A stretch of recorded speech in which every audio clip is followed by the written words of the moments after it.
5. 캐슬리는 그날 저녁 극장에서 소프 양의 고갯짓과 미소에 답하느라 꽤나 짬이 없는 와중에도 눈길이 닿는 박스마다 틸리 씨가 와 있는지 찾는 걸 잊지 않았다.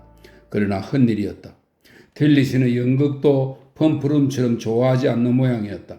그녀는 다음 날에는 더 운이 좋기를 희망했다. 날씨가 좋았으면 하는 바람에 부응하듯이 쾌청한 아침이 오자 그녀는 잘 되리라는 확신이 생겼다. 바스에서는 화창한 일요일이면 집안에 있던 사람들이 일제히 밖으로 나온다. 온 세상 사람들이 산책도 하고 친지들과 날씨 이야기를 주고받는 것이다. 예배가 끝나자마자 소프네와 엘렌네는 기다렸다는 듯이 함께했다.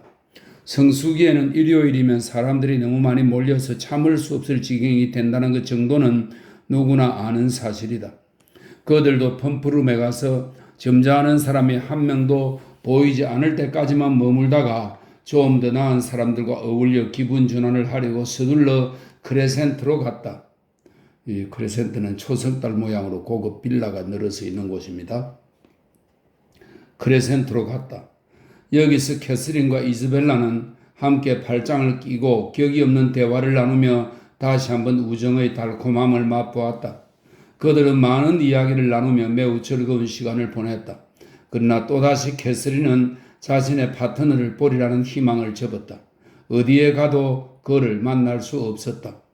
아침의 라운지에서건 저녁의 무도회에서건 아무리 찾아도 헛일이었다.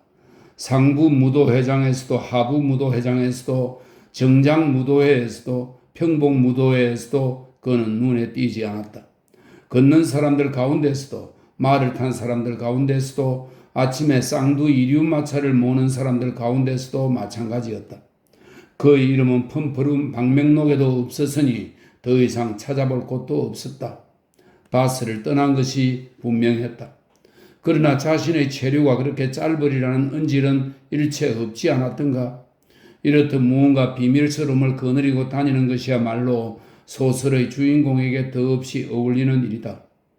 도대체 그가 어떤 사람인지 그 무언가 비밀스러움은 캐서린의 상상력에 싱싱하고 아름다운 빛을 던졌고 그에 대해서 더 알고 싶은 마음을 키워주었다.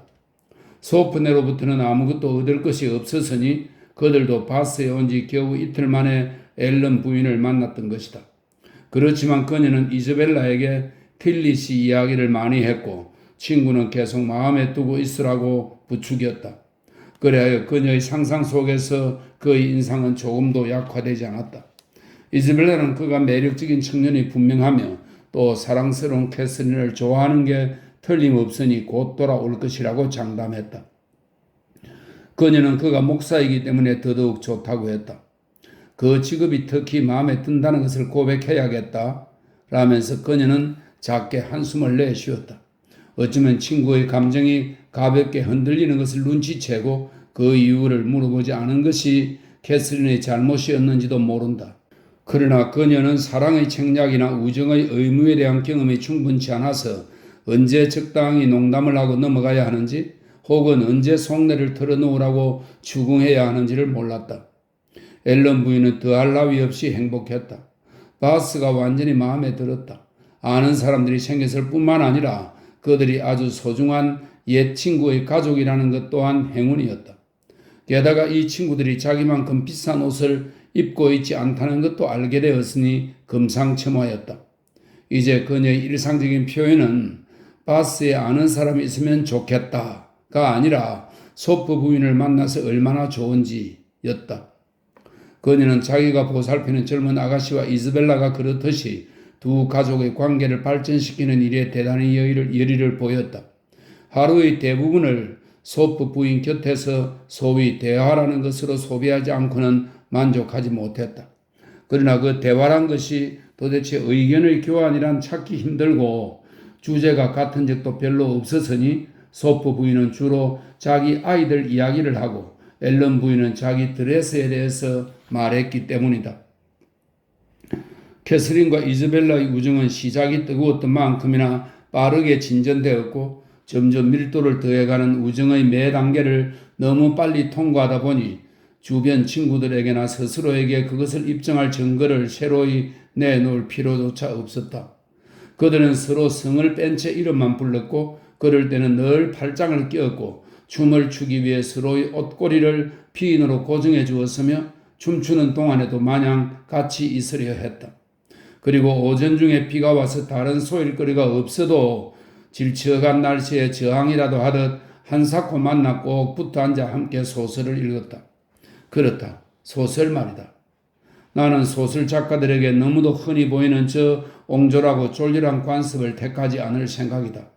자기들도 가담하고 있는 소설 쓰는 작업을 경멸 섞인 비난으로 모욕하고 소설 작품에 가장 가혹한 형용사를 붙여 자신들의 가장 큰 적과 한편이 되는가 하면 그들 자신의 여주인공에게는 소설을 절대 읽히려 들지 않는 그런 습관을 말이다.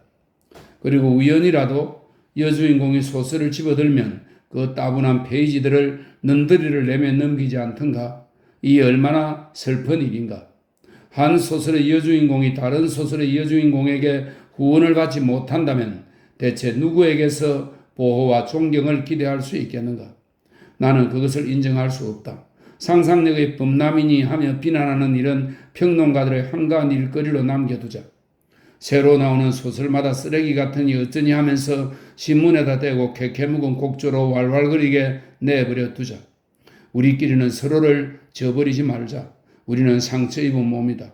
우리의 작품들은 세상의 어떤 다른 문학기관이 내놓은 작품보다 광범위하고 가식 없는 즐거움을 주어왔음에도 어떤 종류의 글보다 폄하되었다. 자존심 탓이든 무지 탓이든 유행 탓이든 우리의 적들은 우리의 독자만큼이나 많다. 그들은 영국의 역사를 900번째로 요약한 사람의 능력이나 밀턴, 포프, 프라이어의 12어행을 스펙테이터의 논문 한 편과 이 스펙테이터는 당시 지식인들이 주로 보던 잡지라고 합니다. 스펙테이터의 논문 한 편과 스턴의 한 장과 묶어서 출판하는 사람의 능력에는 벌떼같이 달려들어 미화하면서 소설가의 역량은 폄하하고 그 노고를 절하하려고 든다. 오직 천재, 위트, 감식력으로만 승부하는 그런 작업을 무시하고자 하는 것이 대세를 이룬 듯하다. 전 소설은 읽지 않아요. 소설은 들여다본 적도 없는걸요. 제가 종종 소설을 읽으리라는 상상은 하지 마세요. 소설치고는 꽤 좋네요. 이런 것이 판에 박힌 듯 흔히 들을 수 있는 말이다. 그런데 아가씨 뭘 읽고 있어요? 예, 그냥 소설이에요. 젊은 숙녀는 대답한다.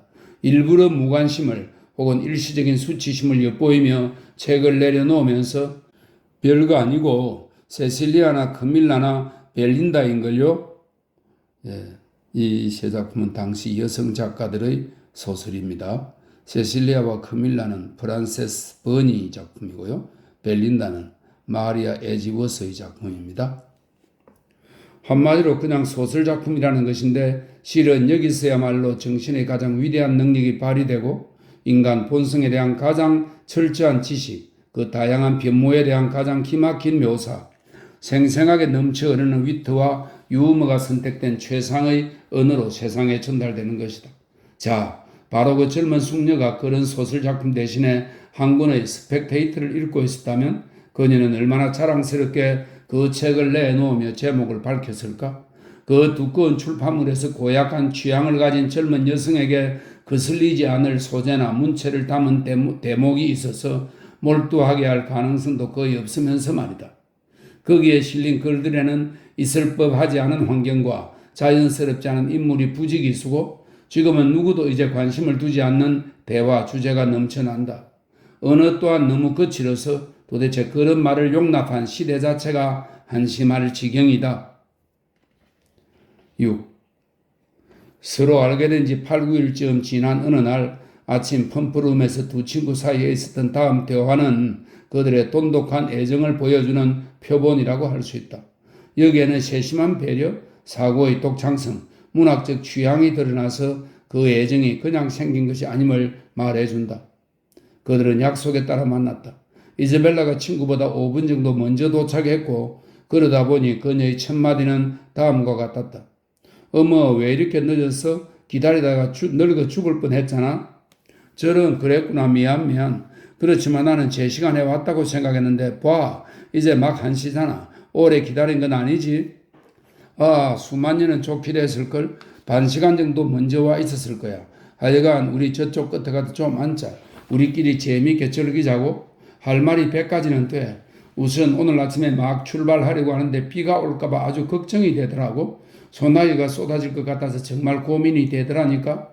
그런데 밀성가에 있는 가게 윈도에서 지금 막 정말 예쁜 모자를 본 거야. 네 것하고 똑같아. 초록색이 아니라 진홍색 리본이 달려있지만 정말 갖고 싶었어. 그런데 캐서린, 오늘 아침 내내 뭐 했어? 우돌프는 좀 읽었어?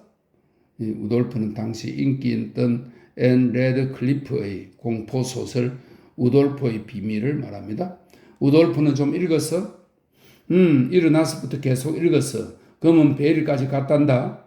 정말 멋져. 검은 베일 뒤에 뭐가 있는지 세상 없어도 얘기하지 않을 거야. 너무너무 알고 싶지 않아?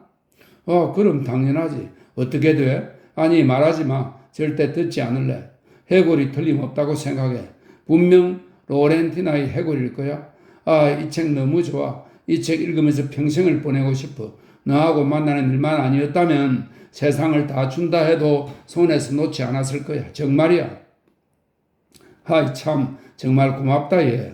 그리고 우돌프를 끝내고 나면 우리 이탈리언을 같이 읽자. 너 줄이고 같은 종류의 소설 목록을 12개쯤 뽑아놓았어. 이탈리언은 앤 레드클리프의 소설입니다. 뒤에 열거되는 소설들은 당시의 공포 소설들입니다. 그래서 정말 너무 좋아. 그게 뭔데? 제목을 바로 읽어줄게. 여기 내 수첩에 목록이 있어. 울펜바흐의 성, 클레몬트, 비밀의 경고, 검은 숲의 네크로맨스, 한밤의 종소리, 라인강의 고아, 끔찍한 미스터리야. 이 정도면 꽤 버티겠지? 한참 버티겠는걸? 그런데 전부 다 무시무시해? 정말 무시무시한 거 맞아? 틀림없어. 앤드루스 양이라고 내 특별한 친구가 있는데 정말 이 세상에서 제일 다정한 사람이야. 그 친구가 이걸 다 읽었거든. 너도 앤드루스 양을 알았으면 좋겠다. 참 좋아할 텐데. 그 친구는 세상에서 제일 예쁜 망토를 뜨고 있어. 그 친구가 천사만큼 아름답다고 생각해. 그 친구를 보고 참매하지 않는 남자를 보면 화가 날 정도야. 어떻게 그럴 수가 있냐고 막 야단을 치지. 야단을 친다고? 그분을 보고 참매하지 않는다고 남자들을 야단친단 말이야? 그래. 정말 친구를 위해서라면 못할 일이 없어. 사람을 반쯤만 좋아한다는 건 나한텐 있을 수 없는 일이야. 그건 내 본성이 아니거든. 좋아했다 하면 끝을 보는 성격이거든. 이번 겨울 어느 무도회에서 헌트 대위한테 말했지.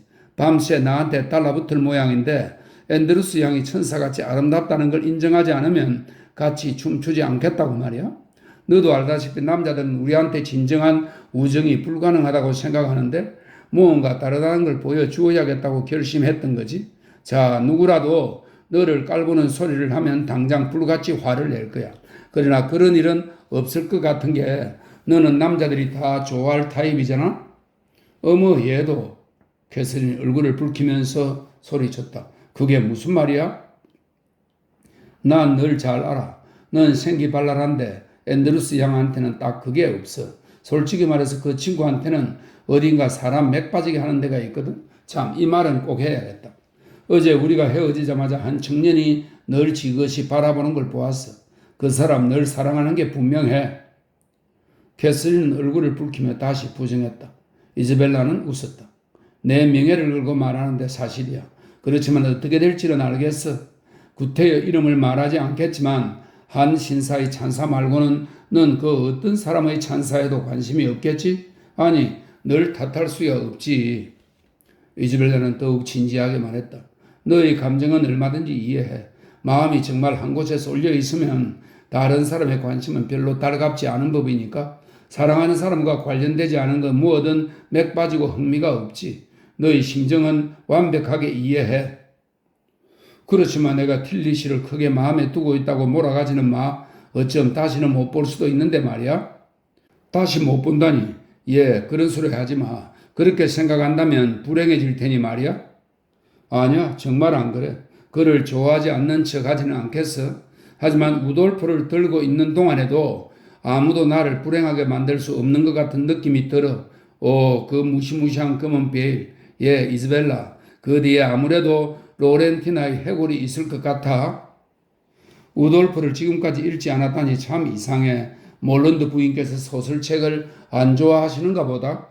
아니, 그렇지 않아. 어머니도 찰스 그랜디슨 경을 자주 읽으시거든. 찰스 그랜디슨 경은 당시 대표적인 소설가 세물 리처드슨의 소설을 말합니다. 찰스 그랜디슨 경을 자주 읽으시거든. 하긴 신간소설은 우리 손에 떨어지지 않아.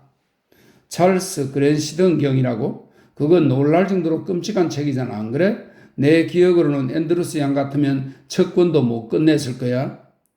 우돌프하고야 전혀 다르지. 그렇지만 아주 재미있다고는 생각해. 그게 정말이니? 놀랍다 얘. 읽을 수 없는 책이라고 생각했는데. 그런데 캐서린, 오늘 밤에 무슨 모자를 쓸 건지 정했니? 난 누가 뭐래도 너하고 똑같이 차려입기로 마음먹었어. 남자들이 그런 걸 눈치채기도 하더라. 그렇지만 그런다고 의미가 있는 건 아니잖아. 캐서린이 순진하게 말했다. 의미라고? 세상에. 난 남자들이 하는 소리는 신경 안 쓰기로 했어. 당차게 상대해서 거리를 두게 만들지 않으면 남자들이나 능 보면서 기어오르려고 하거든. 그러니 난 전혀 몰랐네. 나한테는 늘 곰살 맞고 반듯하게 굴던걸. 그야 남자들의 태도가 워낙 그래. 남자들이란 세상에서 제일 자만심이 큰 종족이야. 자기들을 대단히 중요한 존재로 여기지. 그건 그렇고 내가 물어본다 100번은 생각하면서도 자꾸 잊어버렸는데 넌 남자의 피부색이 짙은 쪽이 좋니 아니면 뽀얀 쪽이 좋니? 잘 모르겠어. 많이 생각해보지 않았어. 뭐 둘의 중간점이랄까? 갈색, 하여간 뽀얀 쪽은 아니고 그렇다고 아주 짙은 쪽도 아니고. 아주 좋아, 캐서린. 그게 바로 그 이로군. 너가 틸리 씨에 대해서 설명한 것을 잊지 않고 있었어. 갈색 피부에 검은 눈, 그리고 좀 짙은 색 머리카락. 내 취향은 달라. 난 옅은 색 눈을 좋아하고 피부색이라면 알다시피 좀 누르스름한 쪽이 좋아. 아는 사람 가운데 그런 묘사에 부응하는 사람을 만난 적이 있다면 나를 속이면 안 돼. 널 속이다니 무슨 뜻이니? 아니, 날 괴롭히기 없기. 아무래도 너무 많은 말을 했나 보네. 그 주제는 이제 그만. 캐서린은 좀 놀라긴 했지만 그 말에 따랐고 잠시 침묵을 지키다가 그 순간 세상의 다른 어떤 것보다 흥미를 느끼는 주제, 즉 로렌티나의 해골로 막 돌린 참이었는데 그녀의 친구가 이런 말로 막고 나섰다. 세상에나 방 이쪽 끝에서 옮겨가야 할까봐 밉살스러운 남자 둘이 30분간이나 나를 지켜보고 있는 거 너도 알지? 사람 정말 무한하게. 가서 누가 들어왔는지나 보자. 거기까지는 따라오지 않겠지? 그들은 방명록 쪽으로 걸어갔다. 이즈벨라가 이름을 들여다보는 사이에 이 요주의 청년들의 동태를 살피는 것은 캐서린의 몫이었다. 이쪽으로는 오지 않지. 설마 우리를 따라올 정도로 뻔뻔스럽게 하겠어? 오면 나한테 알려줘. 난 절대 올려다보지 않을래. 잠시 후에 캐서린은 꾸밈없이 기뻐하며 그 신사들이 품푸름을 떠났으니 염려 말라고 전해주었다. 그런데 그 사람들 어느 쪽으로 간 거야? 이즈벨라가 서둘러 몸을 돌리며 말했다. 그 중 한 사람은 아주 미남이던데? 교회 묘지 쪽으로 갔어. 그렇다면 완전히 떼쳐버린 거네? 정말 좋아. 자, 이제 나하고 에드거 빌딩으로 새 모자를 보러 가는 건 어때? 너도 보고 싶다고 했잖아. 캐서린은 흔쾌히 동의했다. 그런데 우리가 그 두 사람을 따라잡을지도 모르겠다 하고 덧붙였다. 그건 걱정하지 마. 서두르면 바로 지나쳐버릴 테니까 너한테 얼른 모자를 보여주고 싶어. 그렇지만 몇 분만 더 기다리면 마주칠 위험이 없을 텐데? 그렇게까지 배려하고 싶지는 않아. 남자들한테 그런 대접까지 해줄 필요는 없잖아. 버릇만 나빠지지. 캐서린은 이런 논리에 딱히 토를 달 말도 없었다. 그래서 소프양의 독립심과 남성의 콧대를 꺾으리는 결의를 보여주기 위해 두 청년의 뒤를 쫓아 걸음을 재촉했다. 7. 그들은 금세 펌야드를 지나서 유니언 패시지 반대쪽의 아치길에 닿았지만 여기서 걸음을 멈추었다. 바스를 잘 아는 사람이라면 누구라도 이 지점에서 치입가를 건너가기가 얼마나 어려운지 기억할 것이다.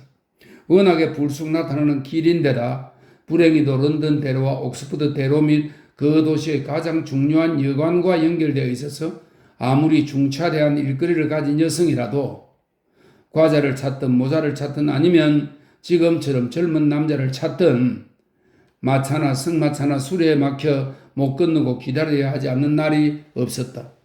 그런 폐해를 이즈벨라는 바스에 온 후로 하루에 적어도 3번은 느끼고 한탄에 오던 참이었다. 그리고 이제 다시 한번 그것을 느끼고 한탄할 지경에 처했으니 유니언 패시지 바로 건너편으로 가려는 찰나 두 신사가 군중 사이를 뒤집으며 그 흥미로운 통행로의 수로를 밟고 지나가는 모습이 눈에 들어온 순간 이륜마차 한 대가 다가오는 바람에 길을 건너지 못하게 된 것이다. 포장 상태가 고르지 못한 도로 위로 자신만만한 표정의 마부 하나가 자기뿐 아니라 옆에 탄 동행과 말의 생명까지 위험에 빠뜨릴 정도로 우악스럽게 이륜마차를 몰아댔기 때문이다. 이륜마차들은 정말 끔찍해. 이즈벨라가 위를 쳐다보며 말했다. 너무 싫어. 그러나 이 정당한 혐오감의 토론은 짧게 끝났으니 그녀는 다시 한번 쳐다본 후 이렇게 소리쳤다. 어머 웬일이야 몰런드 씨와 오빠네? 세상에 제임스 오빠네? 동시에 캐서린도 외쳤다. 젊은이들과 눈을 마주치자마자 그의 엉덩방아를 찌을 정도로 급히 말이 세워졌고 하인이 재빨리 달려왔고 신사들이 뛰어나왔으며 마차는 하인의 손에 맡겨졌다. 캐서린은 뜻밖에도 오빠를 만난 것이 좋아서 팔짝팔짝 뛰었고 상대도 상냥한 성품인데다 동생을 진심으로 사랑하는지라 짧은 순간이나마 자기 쪽에서도 그 못지않은 반가움을 표했다. 그 사이에 소프 양의 반짝이는 눈은 끊임없이 그의 시선을 끌었다.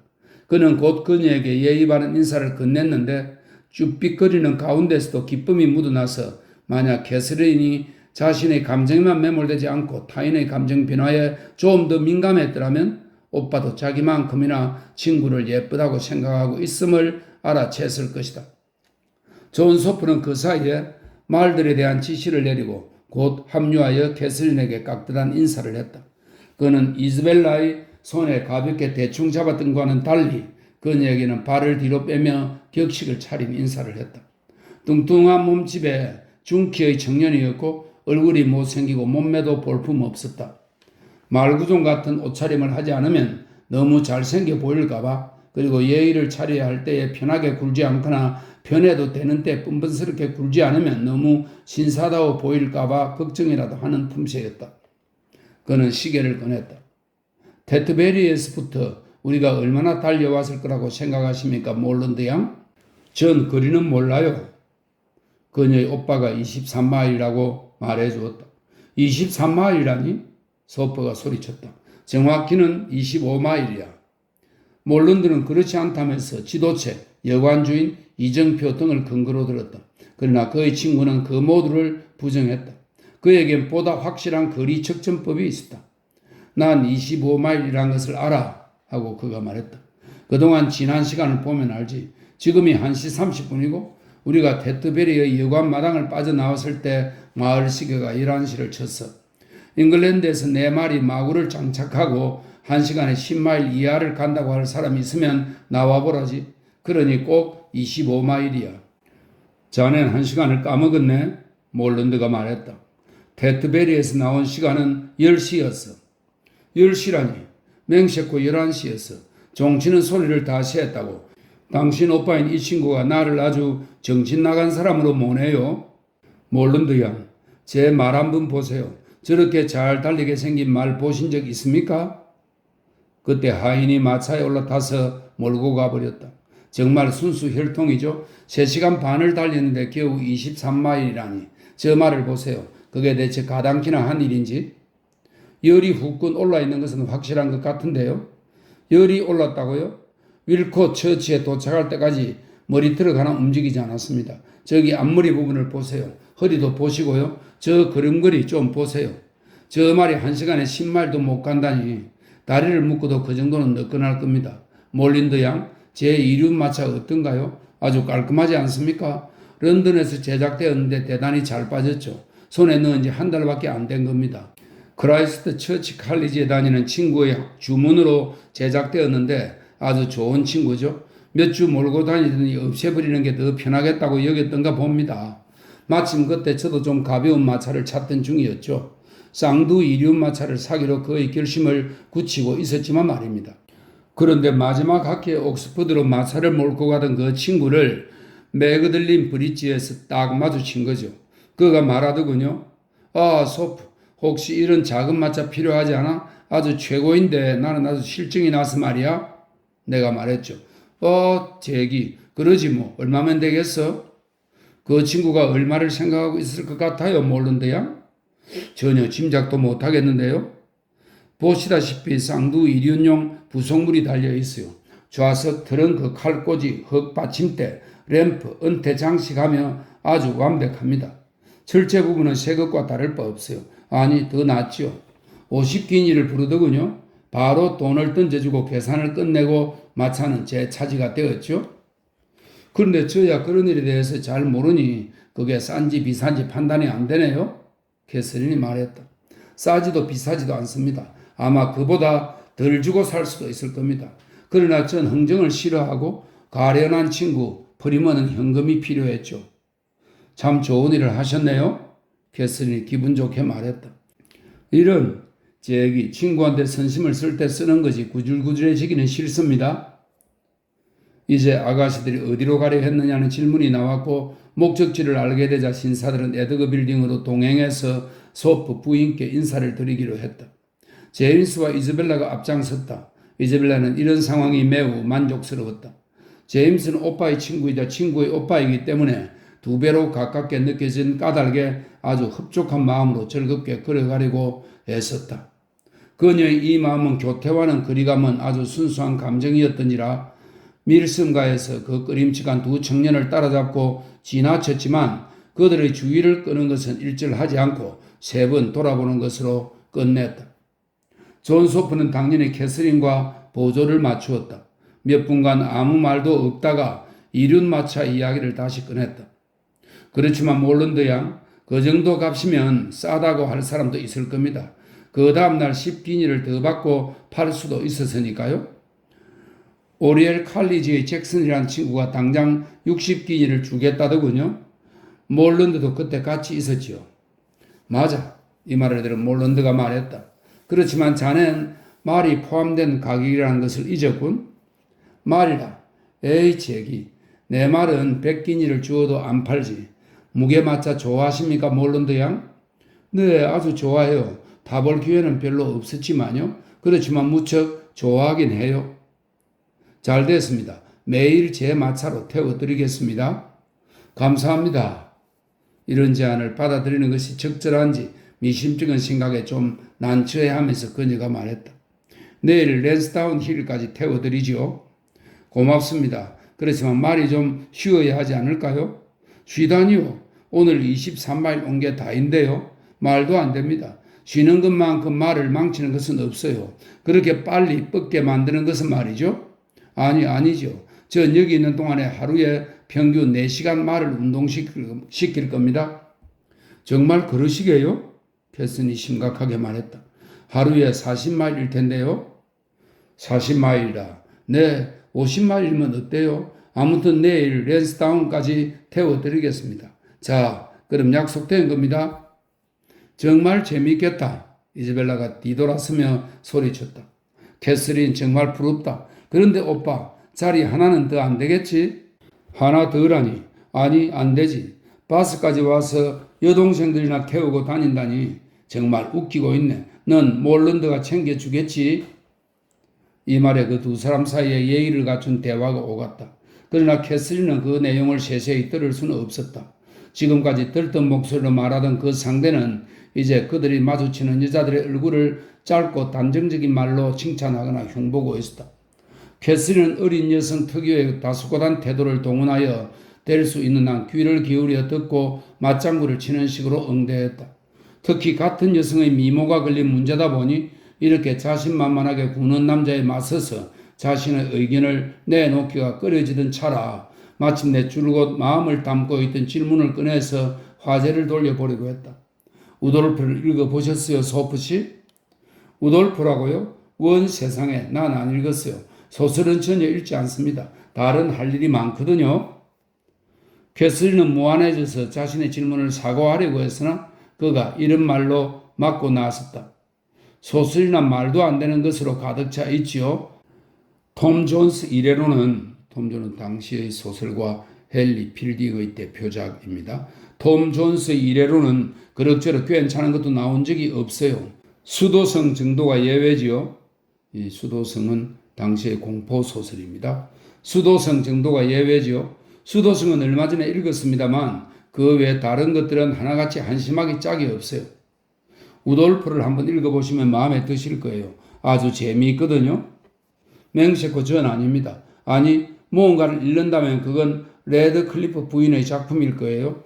부인의 소설은 정말 재미있어요. 읽을 만한 가치가 있죠. 재미도 있고 박진감도 있고. 우돌프는 레드 클리프 부인이 썼어요. 캐서린이 망신스러워하면 어쩌나 좀 주저하면서 말했다. 아니 그럴 리가. 그랬던가요? 아 예 기억나네요. 그렇군요. 사람들이 좋다고 난리를 치는 그 여자가 프랜시스 버니를 지칭합니다. 그 여자가 쓴 엉터리 책으로 착각했습니다. 프랑스 이민자하고 결혼한 여자 말입니다. 혹시 커밀라 얘기세요? 네, 바로 그 책입니다. 참 황당한 이야기더군요. 시소놀이를 하는 노인이라니. 척권을 집어들고 대충 훑어본 적이 있는데 바로 아니다 싶더군요. 읽기도 전에 무슨 내용인지 훤히 알겠더라고요. 그 작자가 이민자와 결혼했다는 말을 듣자마자 끝까지 읽을 수 없겠다 싶었습니다. 전 읽지 않았어요. 장담하건대 안 읽으셔도 손해될 건 없습니다. 세상에 그런 엉터리는 없을 겁니다. 노인이 시소놀이를 하고 라틴어를 배운다는 것 말고는 아무 내용도 없습니다. 맹세컨대 그렇다니까요. 캐서린이 이 비판이 도무지 정당한 것인지 확인할 수가 없어 딱한 처지에 놓인 차에 그들은 소프 부인 거처의 문 앞에 도달했다. 소프 부인이 위에서 그들을 얼핏 보았다. 분별력 있고 편견 없는 독자로서 카밀라를 비판하던 사람이 소프 부인을 보자 순식간에 의무를 다하는 사랑스러운 아들로 변신했다. 아, 어머니 잘 지내셨어요? 하면서 그가 손을 마음껏 흔들었다. 어디서 그런 괴상한 모자를 구했어요? 마귀 할멈처럼 보이네. 모른다고 저는 여기서 어머니와 며칠 묵으려고 왔어요. 그러니 어디 근방에 좋은 침실 두어 개 알아보셔야 할 겁니다. 이 말은 아들을 애지중지하는 어머니의 소망은 한껏 충족시킨 듯 했다. 뛸 듯이 기뻐하며 그를 맞아들였던 것이다. 그는 두 여동생에게도 오빠로서의 애정을 흠뻑 선사했으니 어떻게 지냈느냐고 각자에게 묻고는 둘 다 너무 못생겨 보인다고 쥐어박았다. 캐슬리는 그의 태도가 마음에 들지 않았다. 그러나 그는 제임스의 친구이자 이즈벨라의 오빠였다. 새 모자를 보러 가느라 물러났을 때 이즈벨라가 존이 자기를 세상에서 가장 매력적인 여자라고 하더라는 말을 했다. 또 헤어지기 전에 존과 그날 저녁 춤을 추기로 선약한 것이 떠오르자 캐슬린의 판단력은 더 흐려졌다. 그녀가 나이가 더 들었거나 허영심이 더 있었어도 이런 공격이 쉽게 통하지는 않았을 것이다. 그러나 아직 어린 데다 수줍음까지 있었으니 세상에서 제일 매력적인 여자라는 말과 파트너 선약을 진작한 데서 오는 매력에 넘어가지 않으려면 남달리 강인한 이성이 필요한 법. 그 결과 몰런드 남매가 소프 남매와 한 시간 같이 앉아있다. 앨런 씨 거처로 같이 출발하여 그들 뒤로 문이 닫힌 다음 제임스가 자 캐서린 내 친구 소프 어때? 하고 물었을 때 만약 우정과 공치사만 아니었어도 10중 8구 전혀 마음에 안 들어요 라고 대답했겠지만 그녀는 바로 이렇게 대답해버렸다. 정말 마음에 들어요. 아주 좋은 사람 같아요. 세상에 저런 호인도 없지. 말이 좀 많은 게 탈이지만 여자들이 그런 걸 좋아하기도 하니까 다른 가족은 어떻게 생각해? 아주 좋아요. 이즈벨라가 특히. 그런 말을 들으니 너무 반갑다. 너가 가까이 지냈으면 하던 유형의 젊은 여자가 바로 그 사람이야. 정말이지 분별력이 대단하고 또 가식이 하나도 없는 데다가 사랑스럽기까지 하잖아. 난 늘 너가 그 사람을 알게 되기를 바랐어. 그리고 그 사람도 널 좋아하는 것 같더라. 너를 한껏 칭찬하던데. 그리고 소프양 같은 여자의 칭찬을 받는다는 것은 그는 동생의 손을 다정하게 잡으면서 말했다. 캐서린, 너에게도 자랑스러운 일이야. 정말 자랑스러워요. 그녀가 대답했다. 이즈벨라를 너무 좋아하고요. 오빠도 좋다니 기뻐요. 이즈벨라 얘기는 없었잖아요. 그곳을 방문하고 나한테 편지를 썼을 때도요. 그건 너가 곧 직접 얼굴을 보게 될 거라고 생각했어였어. 둘이 바스에 있는 동안에 같이 지낼 일이 많았으면 해. 정말 사랑스러운 여자지.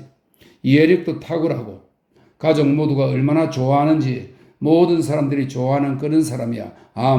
그리고 이곳에서도 인기가 많을 테지. 그렇지 않아? 네, 그럼요. 많이들 좋아해요. 정말 앨런 씨는 바스에서 제일 예쁜 여자라고 해요. 그렇게 말씀하실 만도 하지. 미모에 대해서라면 앨런 씨보다 잘 보는 분이 없거든. 캐서린, 이곳에서 행복한지 물어볼 필요는 없겠구나. 이즈벨라 소프 같은 친구가 있는데 행복하지 않을 수는 없을 테니. 그리고 앨런 씨 부부도 너한테 아주 친절하시지? 네, 아주 친절하세요. 이렇게 행복한 적이 없어요.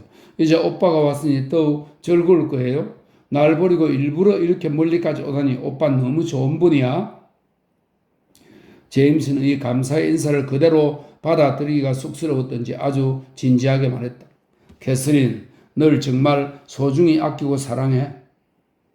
둘 사이에 형제 자매의 안부를 묻는 대화가 오고 갔다. 몇몇 동생들의 근황이 어떤지, 나머지는 잘 크는지 등등 가족에 대한 대화가 계속되었는데 제임스 쪽에서 소프 양을 칭찬하느라 옆길로 새기도 했지만 마침내 폴트니가에 도착했고 앨런 씨 부부의 친절한 영접을 받았다. 앨런 씨는 두 사람을 정찬에 초대하고 부인은 두 사람을 오라고 해서 새로 산 어깨 망토의 어떤 점이 좋은지 말하고 얼마짜리인지 알아맞혀 보라고 셌다. 그러나 제임스는 에드거 빌딩에서의 선약 때문에 앨런 씨의 초대에 응하지 못했고 부인의 요청을 들어주자마자 서둘러 떠나야만 했다. 옥타곤 룸에서 두 일행이 만나는 시간을 정해두었기 때문에 캐서린은 그동안 혼자서 우돌프의 책장을 넘기며 흥분되고 불안하고 겁나는 상상력의 사치를 마음껏 누렸다. 소설 읽기에 그야말로 푹 빠져서 옷차려 입기와 정찬이라는 세속적인 관심사에서 말끔히 벗어나 버린 것이다.